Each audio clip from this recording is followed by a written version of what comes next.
You're listening to the Feel Good Wedding Podcast, a podcast by Polka Dot Wedding. My name is Dorothy and I am the founder and editor of Polka Dot Wedding, and I have been writing about weddings for over 16 years. In fact, I love them. I love everything about a wedding, but I know that a wedding is beyond the pretty. I know that so much goes into every single one of those details that are chosen. The tips and tricks behind it, the couple's stories, and the vendor that brings it all to life. And so the Feel Good Wedding Podcast was born because we thought these are stories and conversations that we want to have. And we're really looking forward to having them with you as our listener. Can't wait to show you what we have in store. The Polka Dot Wedding team is honoured to conduct our work on the land of the Boonwurrung, Woiwurrung, Eora and Kurungay people. We honour the traditional Aboriginal and Torres Strait Islander custodians of the land, and we pay our respects to elders past and present. Welcome back to another episode of the Feel Good Wedding Podcast. Today we are chatting everyone's favourite wedding topic, or not so favourite wedding topic if you are scrolling endlessly on Pinterest and Instagram and never able to find what you're looking for. Today we are talking wedding styling and florals with a very special polka dot guest. And of course, our host today is the lovely Miss Rose, otherwise known as Mary. Now, Mary, tell us a little bit about this wonderful guest that we know and love. Hi there, Miss Polka, and of course, our dotties. In this episode, I was lucky enough to speak with the lovely Steph from Nunu Designs. Steph owns and runs Nunu Designs, which is an amazing team of floral and event stylists. But we chatted about what it is a floral and event stylist does, how to start the styling process is a good one to figure out, how they work with couples to make sure that their wedding reflects, exactly who they are. And we really dived into connecting with your wedding vendors and, came to the consensus that this really, truly is such an important part of choosing your vendors. I cannot wait to listen to all of Steph's wonderful tips. So let's dive right on in. Let's go.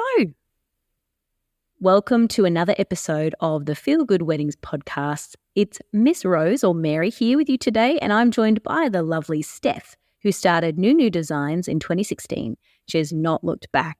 Nunu Designs are a team of floral and event designers based in the Sutherland Shire of Sydney in New South Wales, and they offer a range of services such as floral design, event styling, visual merchandising, pop-up weddings, event setup and pack down, and just general party hire. So Steph is chatting with us today about all things wedding and floral styling. Thanks for being here with me today, Steph. Thanks so much for having me. I'm so excited.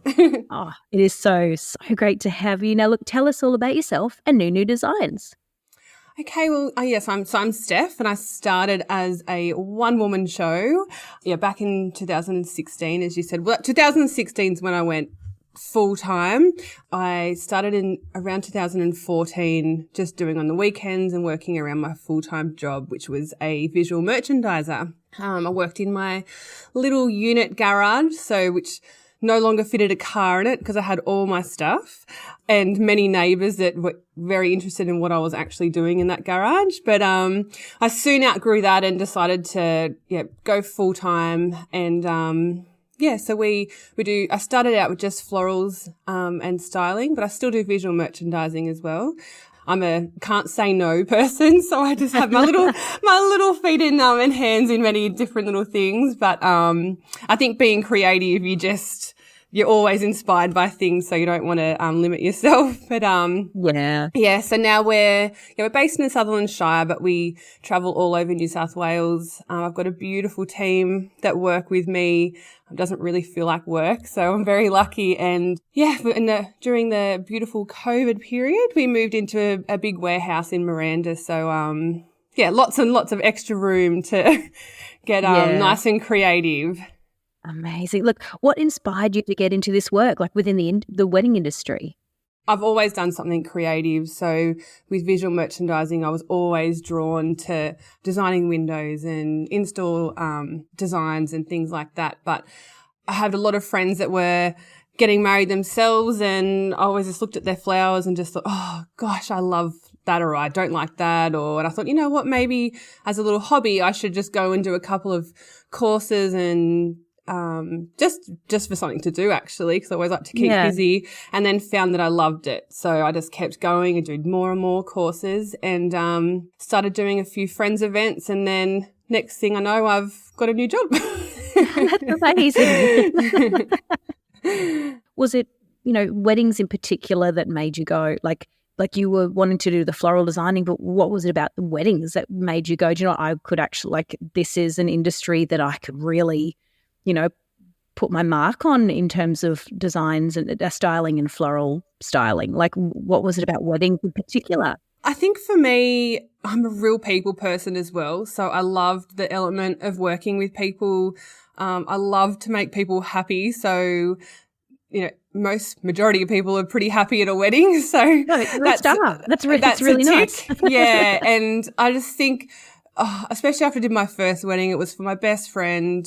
And she was just the joy that you bring people. I love that. I'm a bit obsessed with that. So I just kept going. And then also I think a lot of weddings, and every venue's different, every couple's different, every theme is different. And so not one wedding is ever the same. And I try and make them all different as well, just so that everyone has their unique day. So that just really was right up my alley. And yes, I think that's what appeals to me. I love doing different designs. So whether it's in a beautiful garden and I can do a huge garden arch, or a venue with really good beams, which is a big tick of approval for me, so I can hang things off them. So when you walk into them, you're like, thank you. Yes, the beams, I love you. So just things where I can just use my mind and just go wild is get your creative, set off creativity there. That's and you're right, every couple is obviously different, and that's the beautiful thing. It's not, you're not stuck doing the same thing constantly, because you have different people with different briefs. So that's right. Every day is different. Every day is completely different. So that's it. Yeah, I love it. And every season, like every market run is different. So you walk into the market and it looks completely different to the day before. Which it's exciting. Yeah, exactly. It's good. What is it that you particularly love about flowers and floral design in particular? I think the shapes, every flower has its own shape, and even some of the roses we get could be from the same bunch and they're all 5 different colours. You think, hang on a minute, this was the same pink that I ordered. But just everything's different, and it's Mother Nature, so it's not, you can't predict anything. So you also have to be a little bit of a floral magician, which challenges you, which I love. Add that to your resume. Yeah, magician. Yeah. Or I'm also a great Tetris van packer, because we have to somehow fit a whole warehouse into one van. But but I think mostly just all the different designs that you can come up with. And even if you try and do the same design, exactly the same, it's not going to work out that way, because every stem's different, every petal's different, every variety is different. So I love the challenge of that. The smell, smell of flowers, although I'm a bit immune to it now. So people will walk into the warehouse and think, oh gosh, it smells so beautiful in here. And I think, does it? Can't smell anything. Really? Oh, that's nice. I didn't notice it. Good for them. So I think that's why I love it. And you're creating something that it's natural. Like how sometimes I'll create something, I think, how is this how was this grown in the ground? Like, it's so beautiful. So nature's amazing. It blows my mind every day. So that's definitely why I love the flowers. And lots of people have connections with flowers too. So, or it's memory, like a lot of people will say, oh, can we have hydrangeas because they remind me of a plant in my grandma's garden growing up, or, things like that. And that's so lovely to have that representation as well. Do you have many couples who do have that connection with flowers? Like a particular, I need to have this one. Like, does that happen quite often, or is it just more they're like, look, I saw this, or I liked this colouring and that's what I want? Like, or is there a bit more emotion behind it? I would say it's 50-50. A lot of people come to me and then they apologise because they know nothing about flowers. And I say, no, that's totally fine. That's why I'm here. You're not to know every single name of every flower. So half would be like that, and the other half are probably they've seen a lot of Pinterest pictures or Instagram photos, and they know they have their inspo shots with what they like or what they don't like, which is what I like as well. If you give me you can not know any flowers, but if you know what you don't like, I like to know that as well. It's just as important.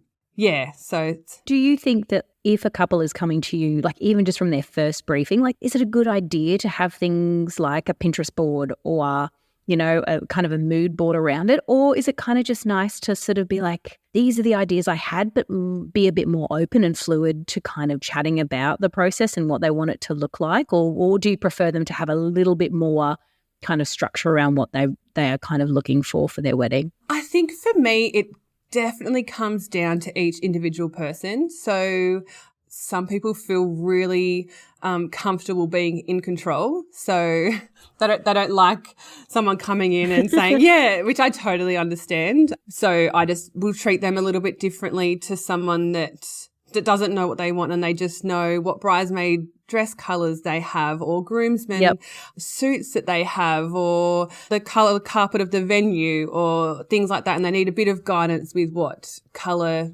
themes may work in that specific space, which I love that too. Like I love if someone came to me and they said, look, I don't know anything about flowers. I'm a little bit lost. I trust you. I love your work. Oh, that's amazing. That's a dream.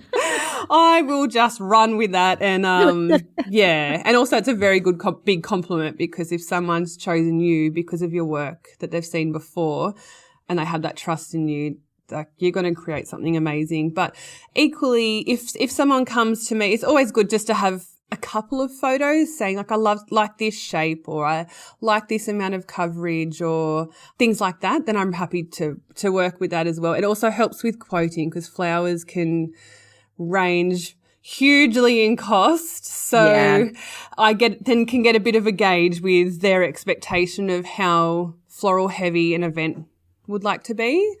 So that definitely helps in the quoting budgeting process. Absolutely. Forgive me. What does a wedding stylist actually do as opposed to a wedding florist?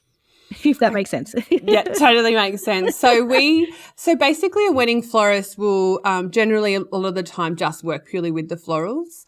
There may be a stylist on board as well, or they may not be the event. The venue may pop out things as well. But for us, we offer the whole package of wedding florist and stylist so that we can help with signage, and so we can help with place cards, menus, welcome signs, seating charts, table numbers, everything like that. And we can work with all the table styling as well, so all candles and table runners and anything else that may be needed on the table so that it's all in one design, which I find that a lot easier to work with. So I know exactly what's going where in regards to florals and styling. We can kind of have a bit more of control over the whole overall look. Yeah, for sure. Yeah, so that's kind of where we love best to work. Okay, yeah. So when it comes to hiring a wedding stylist or florist, like what should we look for? What should a couple sort of look for to know that it's going to be someone who's, you know, maybe along the lines of their vision for what they want for their wedding day? I think looking at their previous work is probably the best way to start, and that it's something that you like. There's no point hiring a stylist or a florist that is doing designs that are completely not what you like. So they may, just for an example, they might not do a lot of work with native flowers and foliage, and they're more, you know, working with other florals, but you want a predominantly native wedding. It's probably best to go with a florist that does that style all the time and is really comfortable with it, because it's like art. So some people like some types of paintings and other people might not like that artwork, but it's everyone's opinion, and there's a stylist and florist for everybody. So I think making sure that their work is something that you like is definitely number one on the list. Yeah. 2, that they're also definitely a good bonus. Doesn't always have to be, because we always work at new venues, but if they've worked at the venue that you're getting married at, they will know the space and they'll know the bump in and bump out procedures, which makes things a lot easier sometimes, especially if there's tight turnarounds. Yeah. And also if you get to know the person, so if you have a chat with them and you feel like you click, then you're going to get a better result in the end, and you're going to feel more comfortable and confident that they're going to produce the work that you're paying them to do. You may not click with them, and that's totally okay as well. Like, but I feel like to enjoy the whole process and the journey, you do want to get along with them and click personality wise as well as work wise. It's more fun, isn't it? Definitely. It makes it just, you're there having a friend, work with you on your wedding day like that. If you can click and vibe and enjoy each other's company, that just makes the whole process even more fun for everyone. So much nicer. and it should be fun. Like, this is such a fun, beautiful day, and there's already so much stress around it that if you can have fun and really likable vendors, then it's just going to make your day even better, especially on the day when you're feeling maybe a little nervous, or I love going in and dropping off the bouquets and giving them a big cuddle and, dropping off the buttonholes, and you can see and people sweating and and I love just making them feel more comfortable, because I know they're going to have a great day. Like, at the end of the day, like, it's just such a fun party and event that they're going to have a good day regardless. So have some fun along the way.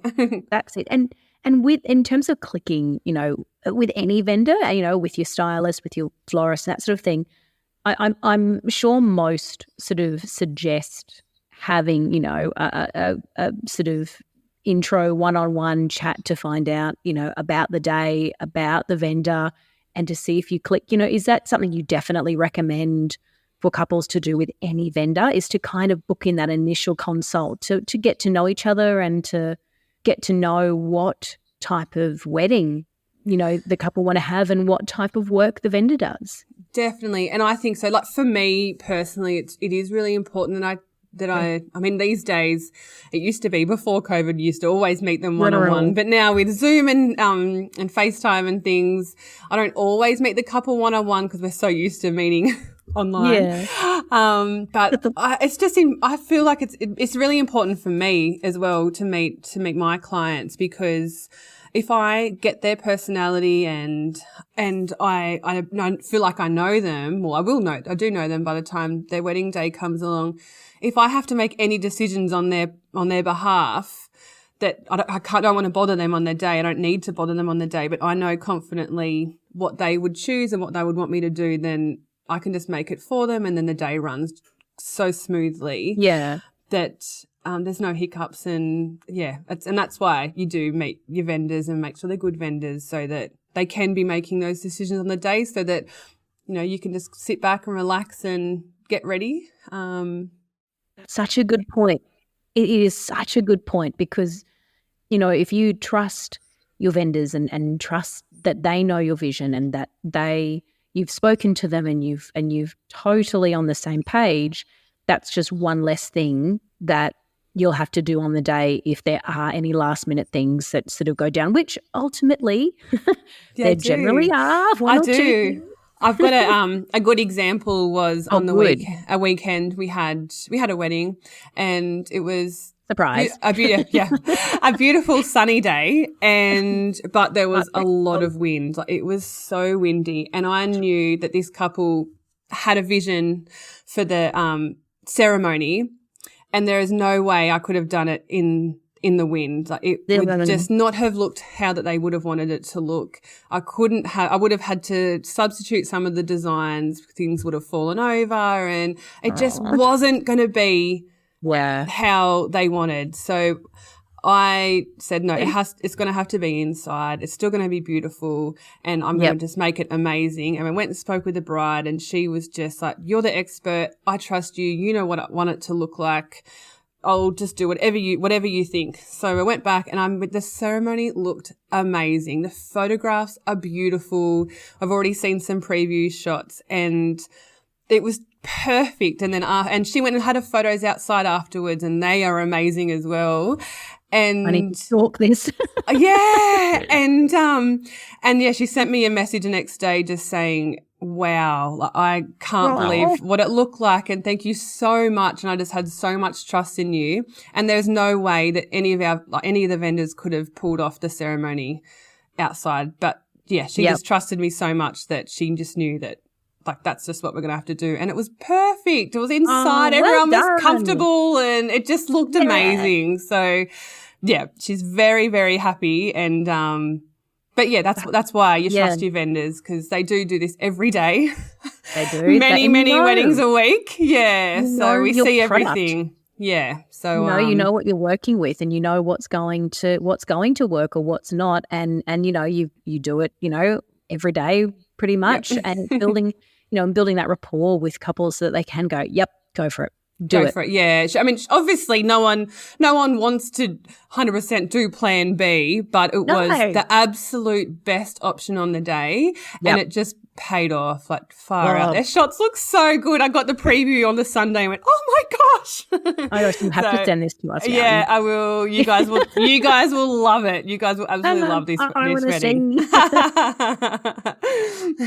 What does the process look like when you're working with a wedding stylist or florist? Like, how do they help with wedding plans and bringing the whole vision to life? Like, yes, creating the styling and the flowers for the day, but, how can you help with the wedding plans in the lead up to, to the day and bringing it to fruition? Mm-hmm.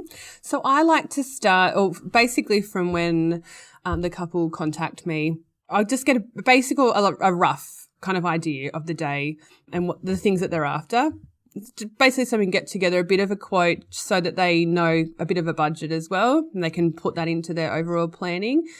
I do put together a mood board, but it's very rough because a lot of the time plans change. So I'll just maybe pop a few photos that they've sent me in, and then a couple that I think, will suit as well. And then we just keep that communication line open with if they see anything else they like. In regards to the rest of the day, I generally ask them if they need any advice with anything. I said we see everything, we see it all. We can give them any advice they need, whether it's timelines for the day or when they should do speeches or how many speeches at each point. I don't necessarily put together a whole timeline for them for the night, but I definitely do give them advice. Then probably about 6 months before the day, we have another catch up and we finalize, okay, what are your numbers looking like? What are your tables shapes looking like? If it's certain venues just are always the same. So we don't need to go into too much detail because we already know it, but whether they're thinking of round tables or rectangle tables and how many people they've got and how they want the dance floor to look, and kind of we've seen a lot of different layouts, so we help them work on the flow of how the vibe might be on the night for that, whether they want a lounge area and things like that. We look at furniture if they need any furniture as well, and we book all that in. So that's all locked in. And then we talk more about style, because by then they've probably seen more photos that they like. Done a bit more research now. A bit more research. They possibly have completely changed their mind and want to go bright colours rather than white colours, which is totally fine with me.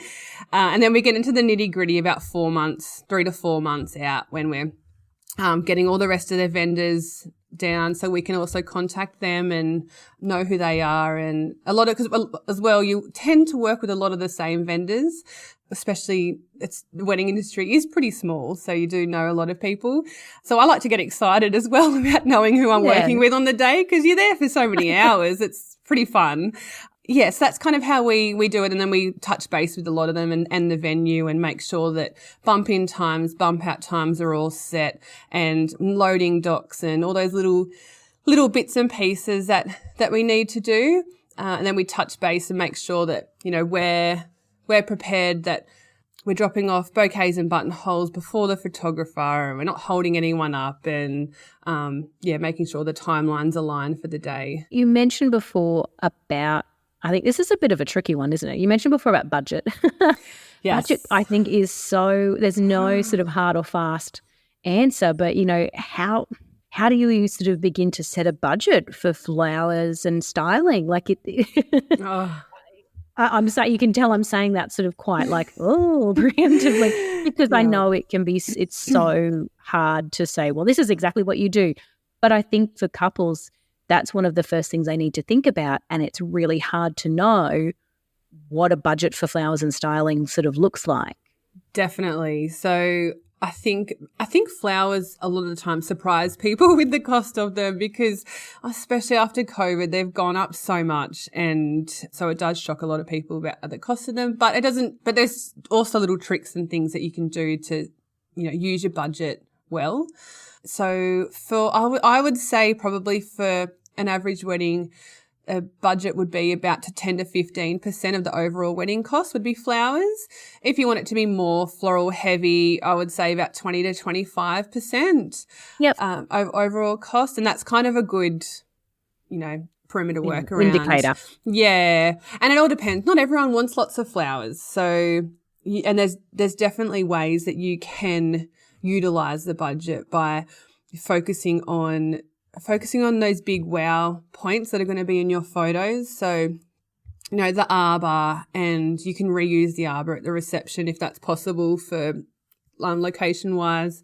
Aisle florals on the ground, you can reuse them. We most of the time reuse them at reception, so we can put them on gift tables or a bar or things like that. So just utilizing things that you've already paid for that you can, give more value to at the reception.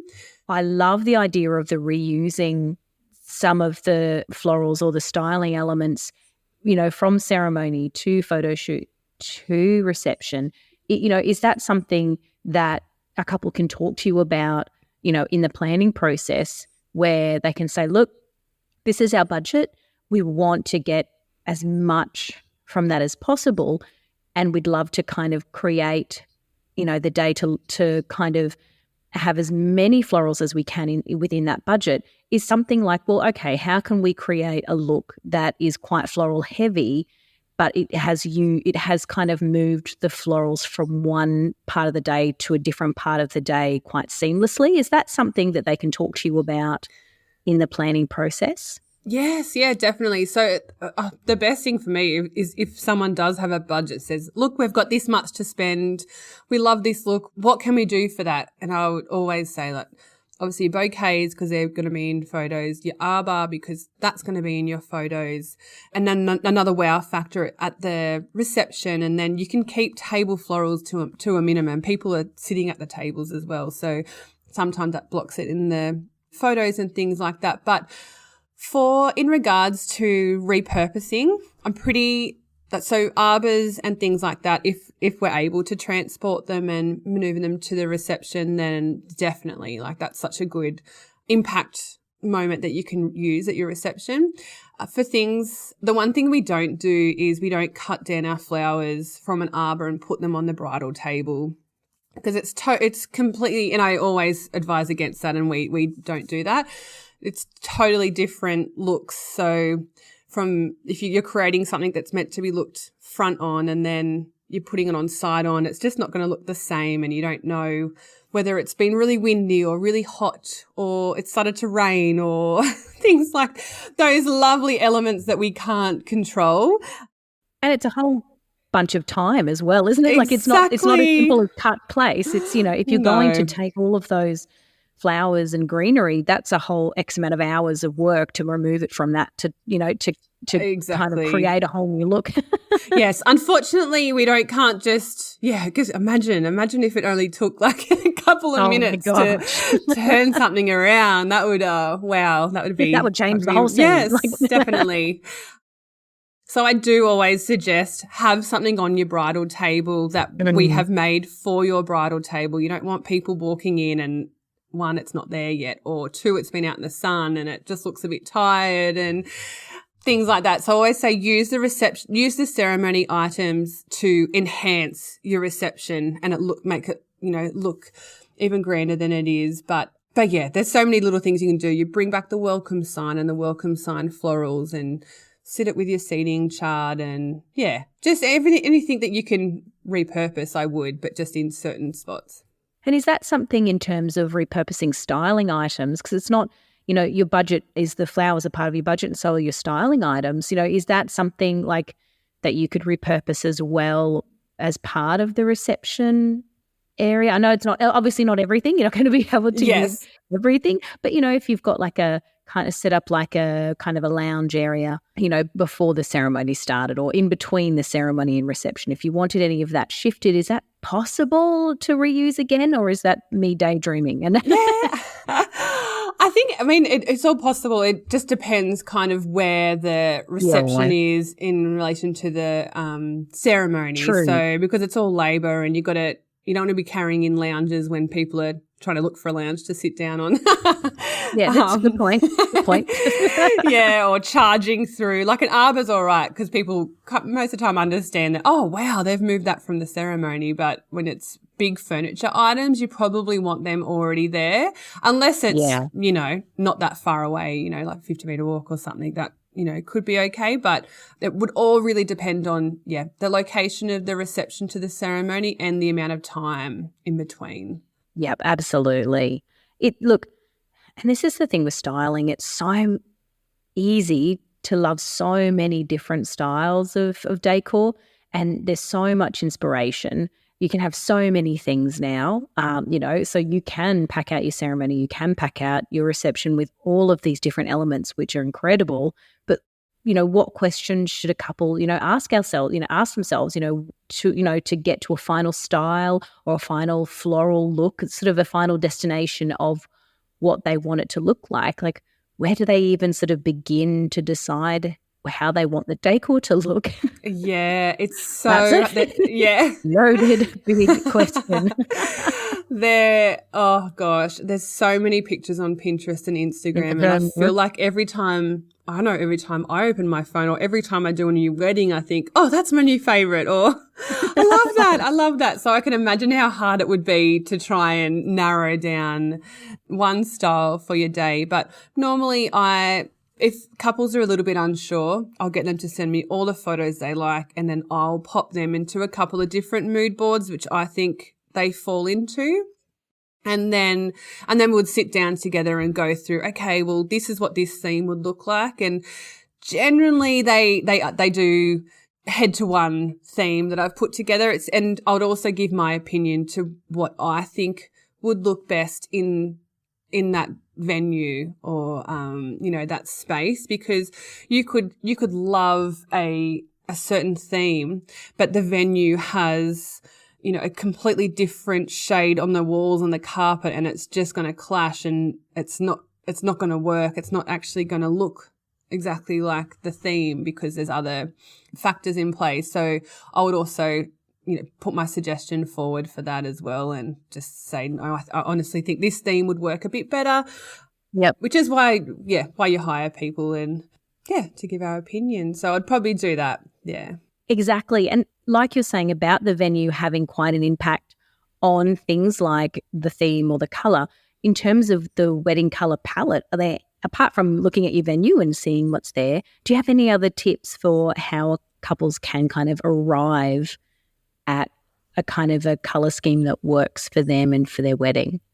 Well, I think a lot of the time people are drawn to the colour palettes they like with the pictures that they see. So I can tend to get a theme from the pictures they send through of the type of colour palettes that they like. But so obviously that's the venue, which a lot of the time couples don't think about because they're thinking about two separate things. So they'll show me some pictures and things like that, or it could be, what the wedding party's wearing if they've already decided on, dresses or suits or things like that. We can, that can also determine a colour palette. But most of the time it's the inspo pics. Like I very rarely I might have, someone that might come along and they'll have two different colour palettes, and we'll just work through and eliminate as we go through. Yeah. And just keep chatting about it, because a lot of the time people book 12 to 18 months ahead of time. Like, things change so easily. Yeah. So I try and not put so much pressure on them. I just keep it real lighthearted and just say, we'll just keep working as we go through. It could be that someone is really adamant that the bridesmaid dresses have to be a certain colour, and then we'll start with that and work our way through the process of looking at the venue and the type of flowers that they like and what colours those flowers come in if they do have a certain floral flower that they like. So that's kind of the process for that. But I also, as I said, don't put too much pressure on yourself, because there's always time to change, closer to. But as well, the colour palette also then, it could be their invites. We might start with their wedding invites and what they used for that. If they really loved that style, then we can, pull from that, or and then all the signage also works around all the colour palettes. So it all does all work in together. It's just about getting at that final destination. Yeah, that's it. And, you talked about, couples, as the kind of the timeline for the wedding, gets closer, people do tend to look, at more photos and more Instagram accounts and that sort of thing. How can we use, the inspiration that, that people have already sort of got and have seen from, things like an Instagram account or a Pinterest or that sort of thing, and make it a bit more personal so that their wedding flowers and styling kind of reflect more of who they are and kind of makes their day definitely unique to them. Like I know that you were saying how much you loved, doing the styling and flowers for weddings because every couple is so different. What are your tips on how you can kind of not copy the Instagram picture, but kind of take that inspiration and make it your own? So I as well don't like to, I like to make it my own. So I'm very selfish in that, in that part because I want to do new designs all the time. So I tend to just say that straight out as well. Look, it's not going to look exactly like that because you want it your own day, and I'll take inspiration, which is what, inspo photos are, taking inspiration from all the different designs they've sent and then make it my own.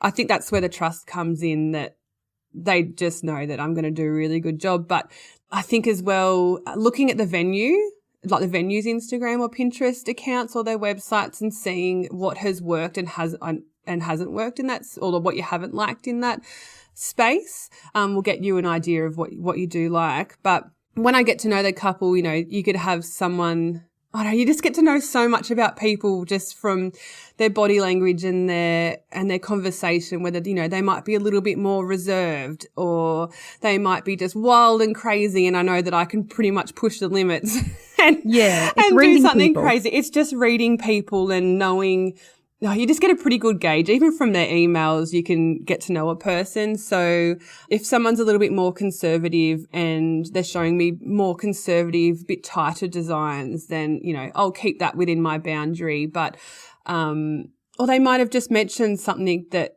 like we had a girl that works for me actually, and we did her wedding, and the whole time the wedding was white, green and black the whole time along. But I knew that she really loved like a little subtle touch of purple.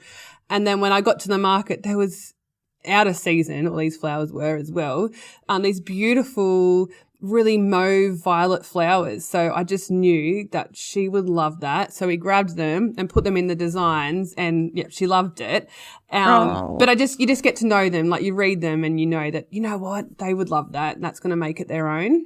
That's it. It's sort of like you're saying, reading people and kind of and listening and seeing what they talk, hearing what they talk about. And I think, correct me if I'm wrong, but I think it's also about, if you're planning the styling or the colours or anything like that for your day, it's possibly not trying to kind of, like we're saying, copy the Instagram picture, but kind of remember what you particularly like. It's probably not, your wedding's probably not the day.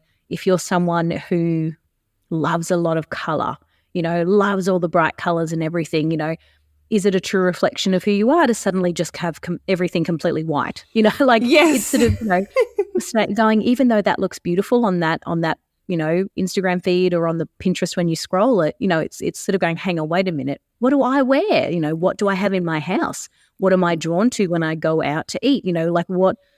What do we as a couple really love, and are we a couple who love the really lush furnishings? So do we want something a bit luxe styling wise on the day, or do we love things to be really minimal at home, and is that how we want our wedding to look? Like, are these the sort of conversations that couples could have in terms of coming to an idea of what the styling would look like on their day? Yeah, definitely. And even comes down to the menu. Like, do you love going out to dinner and sharing food with everyone? Then, you know what? Like, you probably would love to have share plates at on your wedding day, and everyone's, sharing all the food and the platters and any pesto plates and all things like that, which all of that does also affect the styling, because if it's shared platters, and I say, okay, that's perfect. That's a good, prerequisite for you. So then you'll need room on your table for those platters to go down, so the poor waiters aren't shuffling vases and candles and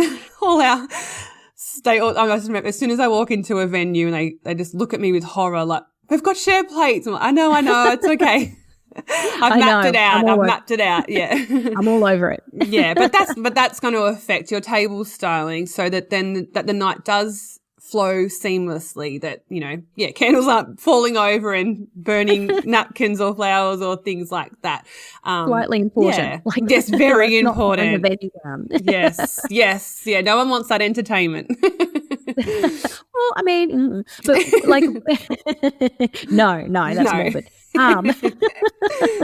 And that's a really good point, like how we can plan, for the flowers to tie in the elements of the wedding together as well, like in terms of, like you're saying, having, a sort of kind of a feast kind of catering, like how your flowers can then tie in other elements of the wedding cohesively, like whether it's, how the wedding runs or with colour and design. Like, is that something that you look at quite early on with couples in terms of, well, these are the colours that you're looking for, these are the sort of designs in terms of styling that work really well with that? Is that sort of how the process goes? Yeah, definitely. And you could, there's so many little things you can do, like adding on a colour in your menus, like the subtle tone of the paper or the place cards or a napkin or, or even a charger plate. Like there's so many, you could just go forever with with adding little styling elements on. But there are just, subtle details that,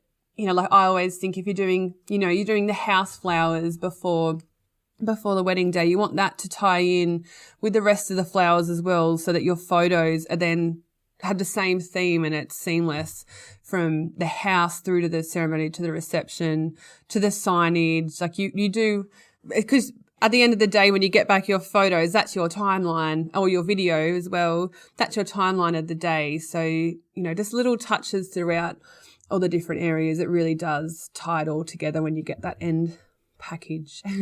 Yeah, absolutely. And what advice would you give to couples who are just starting, the wedding planning process, and when it comes to, making their wedding day, visually stunning and memorable? Yeah, what sort of tips and advice would you sort of give them on and where to start? Well, definitely start with getting your inspo photos, but just chat to your vendors. Like if anyone gets stuck, like initial conversations with those key people will help guide you for the rest of the journey for your wedding planning, because, as I said before, they do it every weekend, all through the week now, actually. But they are the experts and you hire them for a reason. But, start to get your inspo together and have a little folder that's on your phone, or I'm not very good at technology, but everyone comes in with their Insta folders and all these things, like, wow, like Google Docs and like teach me. Yeah, just things like that, and just chatting. Like, well, I'm such a chatter, so I just love having to pick up the phone and just chat to me. What do you think about this? What do you think about that? And happy to move through each process with them. Yeah, absolutely. Yeah, talk to your venue, like visit your venue and go to the venue when they do have a setup as well, because rooms look completely different, empty to full, especially the tables with all the cutlery, drinkware, glassware and everything on them. They're completely different to an empty room. So trying to see your venue set up is definitely also a big tip, because you can see how the space will move and work on your own day, and give you a bit more of a direction with the things that you may or may not want as well. That's why those sort of the open days and those sort of things for different venues are such a great idea, especially if the venues are working with stylists and florists on those days. Definitely. Because you're right. You can really, it can be so hard to visualize an empty room or a room with bare bones in it, is going to actually feel, on the day or the night.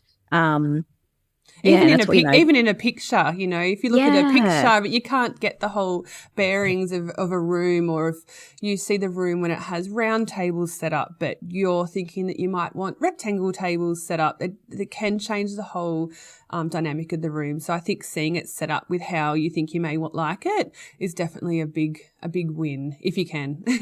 Yeah, true. It's not always an option, but if you can, it's, definitely a win. I don't like to use the words, mistakes or don'ts, but, what are some of the more common don'ts that couples should avoid when it comes to wedding styling or their floral arrangements? I think probably we kind of touched on before, but having too many themes. Yeah.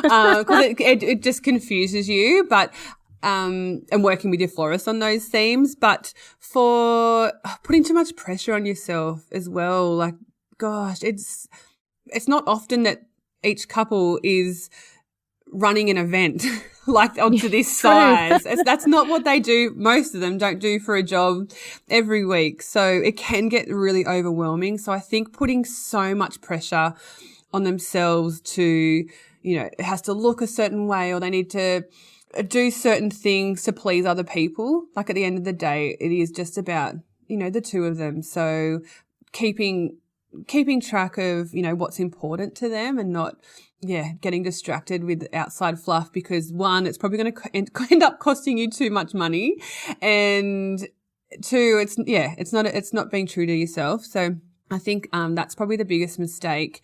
Secondly, trying to take on too much yourself. Oh, the poor couples that I see trying to do, like, DIY is great if you can do it, but sometimes it really does stress people out so much. And when I say, oh, I can just do the place cards for you, the look of relief on their face.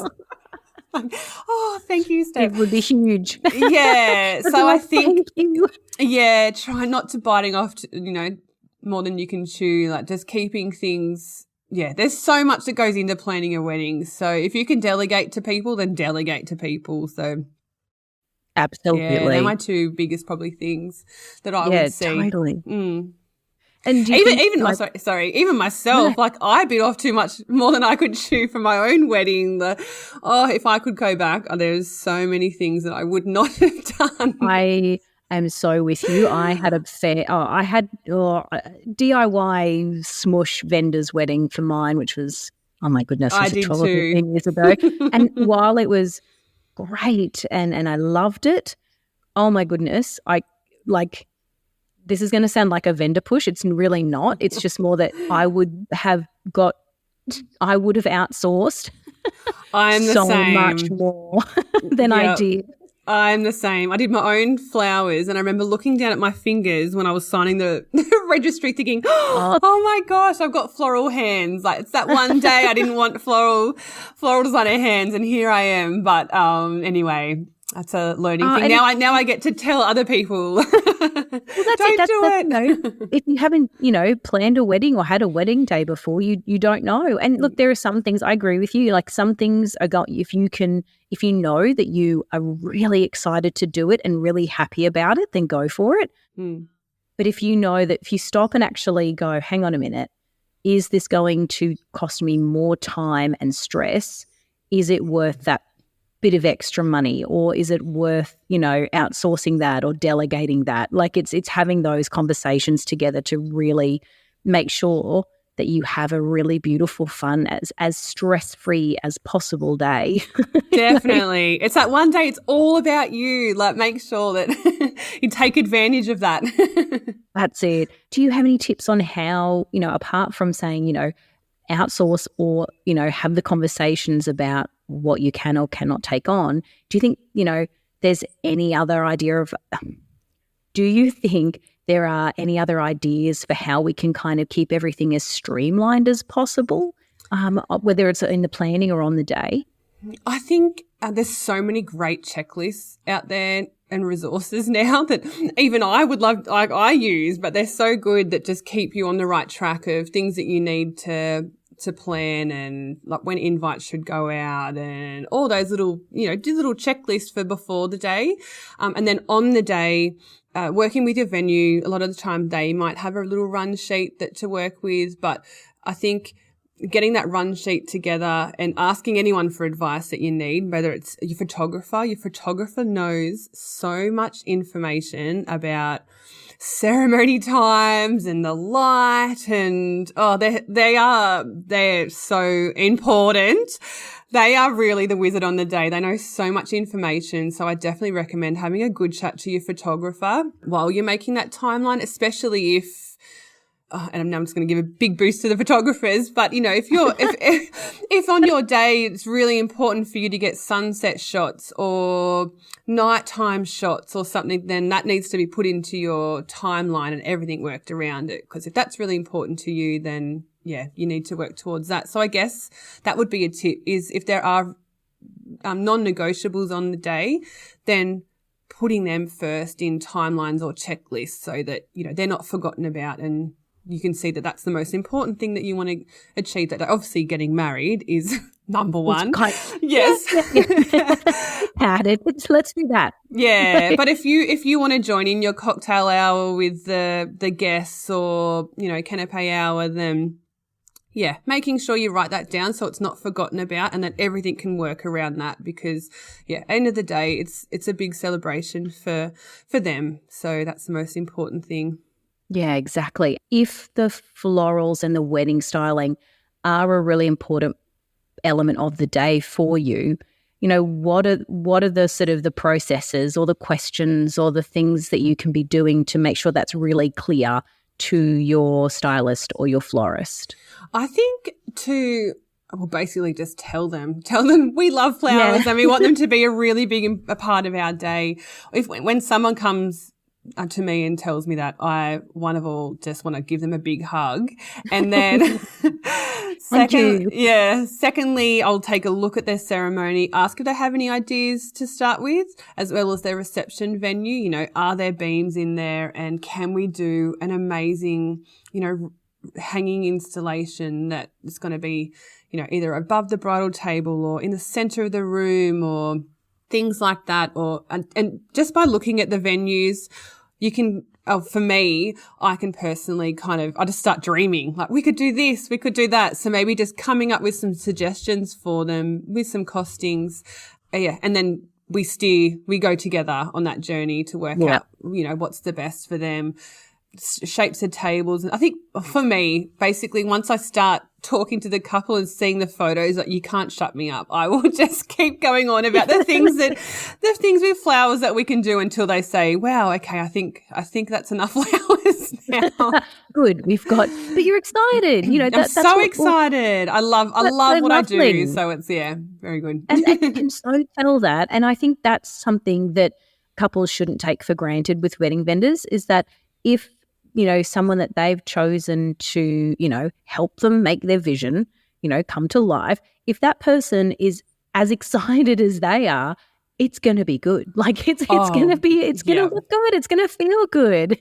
Definitely. And I think, and be nice to your vendors, because if someone, you don't have favorites or anything, but if someone's kind to you and they're appreciative and you feel like they really appreciate what you're doing for them, like you do just put so much effort into it, because it makes you feel good as well. And you want them to feel good, and then you want everyone to feel good, but you just be nice is my biggest key thing. Just be nice and kind, because everyone at the end of the day is trying to do their best job possible for you.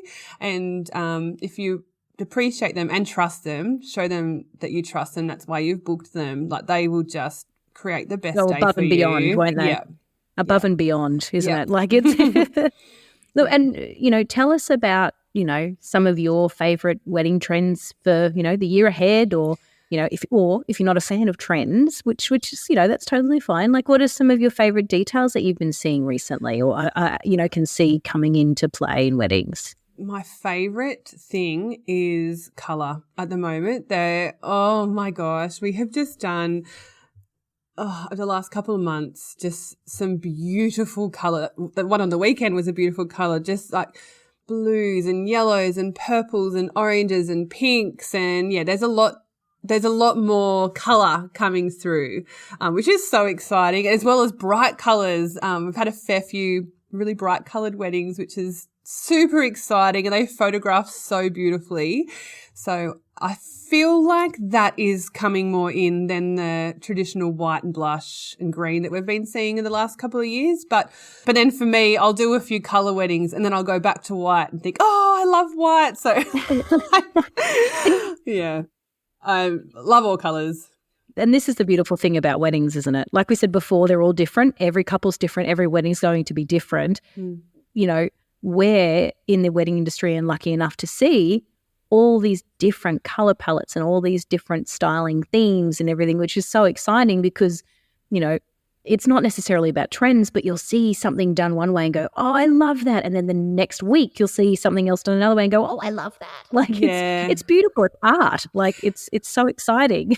Yeah. And we're so lucky to have so many talented florists like in Australia that I just constantly get inspired. So that's right. You'll see someone do something and then the next week someone's got another take on it and it just keeps evolving. But yeah, for me, I think, like a bit more gardeny, beautiful spring colours are coming through. So that's very exciting. They're gorgeous. Yeah. It is exciting. It's so happy. It's so joyful because of the colour. Yeah. It's just gorgeous. Yeah. Look, Steph, do you have any like last tips or tricks or thoughts for the polka dot readers / listeners that you think that they should definitely know when it comes to their floral arrangements or their wedding styling? I think, as I said before, just trust your vendors and know that they're going to, do the best job they can for you. There's so many hours that go into weddings. I would say myself and the team would probably spend about 50 to 60 hours on each wedding, and a lot of that is done the week of. So yeah, everyone works really hard, but I think as well as besides the vendors, like just have fun, like just don't forget to have fun, and the planning process should be fun, on the day should be fun. So keeping that front of mind is I feel like is my biggest tip.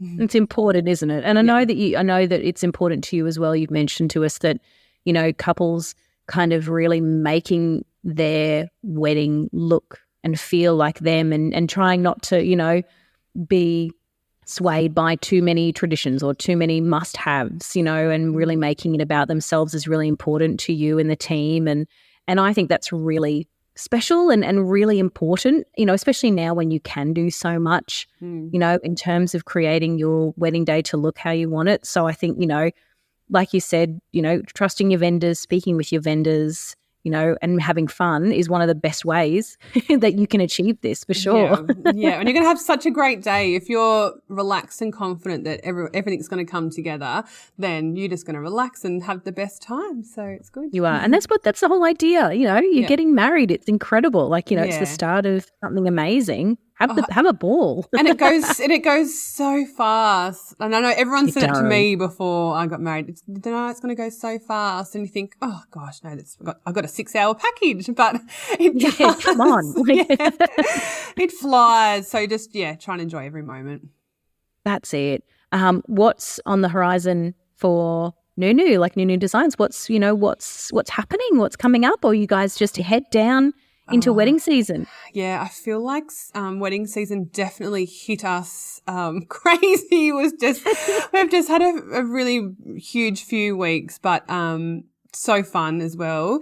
But yeah, we've got quite a busy end to the year, and then next year, we have a lot of larger scale events coming up, which is exciting. So I'm looking forward to that. And then we are also going to start doing some workshops at our warehouse. So amazing. Watch this really fun. Yeah. Oh, that's beautiful. Oh, look, Steph, that's all we've got time for today. Hey. But thank you so much. That was really fun. And I just think all the information you've just, given us and our listeners is so important. And I just thank you so much for your time today. We really, really appreciate it. Thank you so much for having me. My first podcast, so it was very exciting. Amazing. You did so well. Yay. Thanks, King. Now, this episode is the very last episode of 2023, and we are thrilled to have been able to share it with you. You can find out everything you need to know about Nunu Designs over on weddingpodcast.com.au.